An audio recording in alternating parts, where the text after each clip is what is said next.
हिंदुस्तान के अंदर लोकतंत्र पूरी तरीके से खत्म हो गई है, तालाबंदी लोकतंत्र की हो गई है।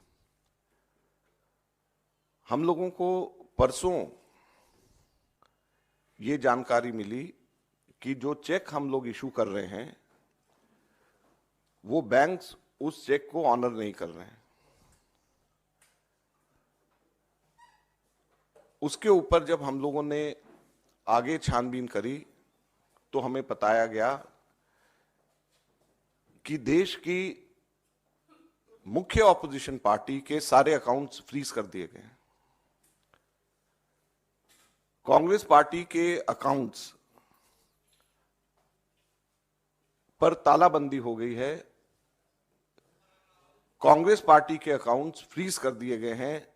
हमारे देश में लोकतंत्र पर तालाबंदी हो गई है और ये कांग्रेस पार्टी के अकाउंट्स फ्रीज नहीं हुए हैं, हमारे देश में डेमोक्रेसी फ्रीज हुई है। हैरानी की बात यह है कि जब 2 हफ्ते केवल यह हफ्ता चुनाव घोषणा के लिए रह गए हों, ऐसे समय में प्रमुख ऑपोजिशन पार्टी के अकाउंट फ्रीज करके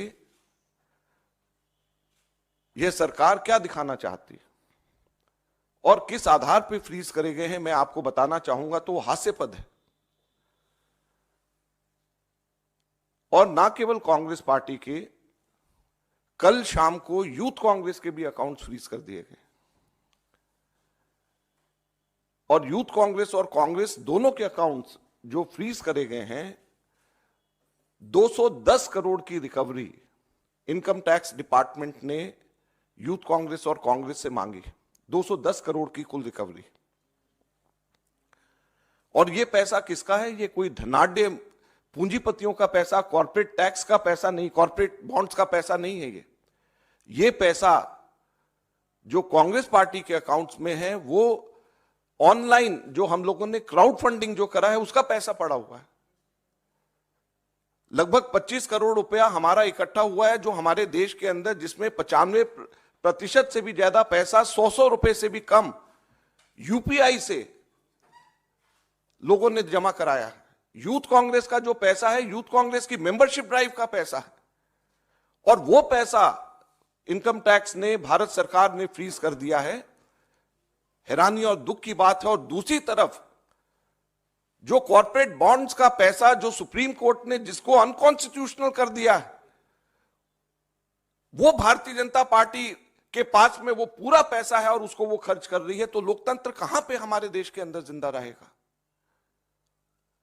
मैं इसलिए आज आपको बताना चाहता हूं और कहना चाहता हूं दुख से कि हमारे देश के अंदर लोकतंत्र खत्म हो गया है। लोकतंत्र पे बेड़ियां लग गई हैं, लोकतंत्र पे तालाबंदी हो गई है। ये कांग्रेस के अकाउंट के ऊपर तालाबंदी या बेड़ियां नहीं है, ये लोकतंत्र के ऊपर तालाबंदी और बेड़ियां हैं। चुनाव से 2 हफ्ता पहले अगर किसी भी पॉलिटिकल पार्टी के अकाउंट जब फ्रीज हो जाते हैं, उसके ऊपर तालाबंदी हो जाती है, तो ये लोकतंत्र के लिए इससे ज्यादा चिंता और दुख की बात नहीं हो सकती। क्या हमारे देश के अंदर एक पार्टी का ही सिस्टम रहेगा? क्या हमारे लोकतंत्र के अंदर वन पार्टी पॉलिटिक्स हमारे देश के अंदर रहेगी? बाकी सभी के सभी पार्टियों के अकाउंट्स फ्रीज हो जाएंगे? बाकी पार्टीज को क्या रहने का अधिकार नहीं है? अब मैं आपको बताता हूं कि ये किस रीजन से ये सील किया गया और किस रीजन से सील किया गया है, और उसकी टाइमिंग आप समझ लेंगे तो इससे ज्यादा हास्यास्पद बात नहीं हो सकती। ये 2018-19 के इनकम टैक्स रिटर्न्स के बेसिस के ऊपर ये 210 करोड़ की रिकवरी मांगी गई है। 2018-19 के, अभी क्या है 2024 चल रहा है, चुनाव आने वाला है। 2018-19 के इनकम टैक्स रिटर्न्स के बेसिस के ऊपर। और क्या कारण है? 2 कारण। एक कारण कि हम लोगों को 31 दिसंबर 2019 तक अपने हम लोगों को अकाउंट सबमिट करने थे और शायद 40-45 दिन लेट अकाउंट सबमिट उस वक्त किया इनकम टैक्स के ऊपर। हम सबके सब लोग 10-15 दिन, अक्सर बहुत लोग लेट हो जाते हैं। उसके बेसिस के ऊपर एक कारण ये।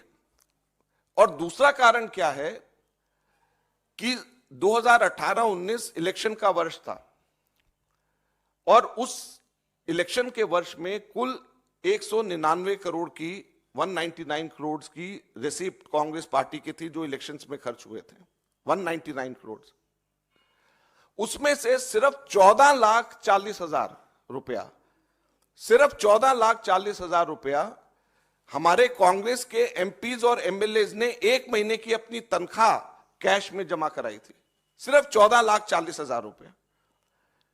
और सिर्फ 14,40,000 रुपया कैश में जमा कराया, इसकी वजह से 210 करोड़ का रिकवरी का पेनल्टी कांग्रेस के ऊपर लगा दी गई है, ये कारण है।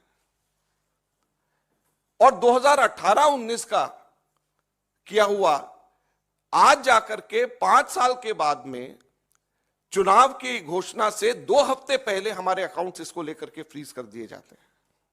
ये बड़े शर्म की बात है। हम लोग ये मांग करते हैं कि अगर अकाउंट फ्रीज होने चाहिए तो जो अनकॉन्स्टिट्यूशनल कॉर्पोरेट बॉन्ड्स जो बीजेपी ने अपने खाते में डाले हुए हैं वो बीजेपी के अकाउंट सील होने चाहिए, वो फ्रीज होने चाहिए, जिसके बारे में सुप्रीम कोर्ट ने कहा है कि ये अनकॉन्स्टिट्यूशनल है। जो हमारा कांग्रेस का जो पैसा है, ये सारा पैसा तो हमारे कार्यकर्ताओं ने ऑनलाइन डोनेशन से, क्राउड फंडिंग के माध्यम से, यूथ कांग्रेस ने अपना पैसा सारा का सारा, ये जो अभी जो उनका हुआ है पैसा जो उनका इकट्ठा होता है, आप सब लोग जानते हो, मेंबरशिप ड्राइव से वो पैसा इकट्ठा करते हैं। तो जो क्राउड फंडिंग से जो पैसा इकट्ठा हुआ है, जो ऑनलाइन ड्राइव से हम लोग कर रहे हैं, और जो यूथ कांग्रेस मेंबरशिप ड्राइव से जो पैसा इकट्ठा कर रही है, उसको इनकम टैक्स और बीजेपी की सरकार किस तरीके से सील कर सकती है, ये बड़े दुख की बात है, चिंता का विषय है। हम लोग अक्सर यहां से कहते हैं कि डेमोक्रेसी हमारे देश के ऊपर उसमें बेड़ियां लग गई हैं। बहुत साफ ये नजर आ रहा है कि अब हमारे देश के अंदर लोकतंत्र नहीं रहा। ऐसा लगता है कि केवल वन पार्टी सिस्टम हमारे देश के अंदर लाने का ये प्रयास है, और बाकी सारी पार्टीज के अकाउंट्स अगर सीज होंगे, प्रमुख मेन ऑपोजिशन पार्टी का अकाउंट अगर फ्रीज करा जाएगा, सीज होगा, तो इससे ज्यादा लोकतंत्र के लिए चिंता की बात नहीं है। हम लोगों ने इनकम टैक्स एपेलेट ट्रिब्यूनल में परसों ही अर्जी लगाई है, और अभी जब मैं आप लोगों के सामने बोल रहा हूं तो इनकम टैक्स एपेलेट ट्रिब्यूनल के पास में हमारी अर्जी पे सुनवाई हो रही है, और ये हम उम्मीद करते हैं कि हमारे देश की जुडिशरी इस लोकतंत्र की रक्षा करेगी।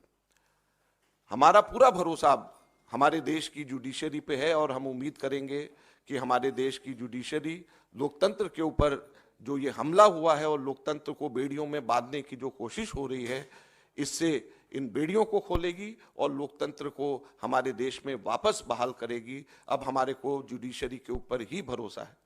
कांग्रेस पार्टी आगे आने वाले दिनों में सड़क पर उतर करके लोकतंत्र की रक्षा करने के लिए लड़ाई लड़ेगी।